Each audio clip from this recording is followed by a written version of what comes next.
Kunst en cultuur hebben de laatste jaren flink wat teweeggebracht in Friesland. Het Frieske culturele veld is dan ook bot verloren, met de komst van nieuwe organisaties. Een daarvan is het festival Explore the Noord, bij muziek en literatuur. Wij als nieuwkomers hebben eigenlijk heel lang overal buiten gestaan, omdat er dus geen toetsing was. Dus niemand die zei van, wat doen we eigenlijk met de nieuwe instellingen? Terwijl we al 8 jaar bestaan. Heel veel festivals die eigenlijk nu actief zijn in heel Nederland, maar ook hier in Friesland, die hebben door het jaar heen een belangrijke rol in allerlei sociaal-maatschappelijke vraagstukken, ook in het culturele veld, gewoon in de ontwikkeling van makers.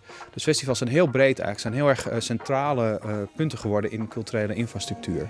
Alle jaren jouwt de provincie 15 miljoen euro uit aan cultuur. Vooral aan lang bestaande organisaties als Kunstwerk, het Fries Museum, Theater en Tresor. Maar dat verhoor het haasten. Als onvraag wordt dan beoordelen door een adviescommissie. Dat geldt ook voor de zogenaamde gevestigde orde, als Kunstwerk. Zij hebben hier alle vertrouwen in. In het kader van Culturele Haardstad hebben wij bijvoorbeeld het muzikale project Never in the Orchestra georganiseerd in heel Friesland.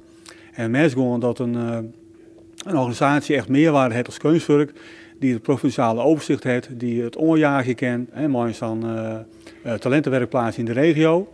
Zorgen wij ervoor dat het echt gebeurt en dat er echt talenten uitstromen. En die talenten jouw wij weer een podium op een provinciaal festival. Zijn commissie biedt kansen voor nijkomers. Het moet een sector zijn die gaat over vernieuwing, over nieuwe inzichten. En dan moet je jezelf ook om zoveel jaar gewoon eens laten toetsen en gewoon eens in gesprek gaan met je subsidiënten van hey, wat zijn we aan het doen? Past dat nog wel bij waar het kunstveld naartoe gaat? Er is meer cultuur, maar net meer geld. Je bent een grote zwaar genoeg. Ja, dan kiest speciaal erop achteruit, want dan krijgt iedereen een ambitie. Of dan maken ze keuzes, maar dan heeft net een sterke infrastructuur meer oranje. Wat natuurlijk heel erg cruciaal is, ik in het rand van de verkiezingen, is dat het wel financieel genoeg gedekt wordt, die ambitie. En dat is nog ongewis.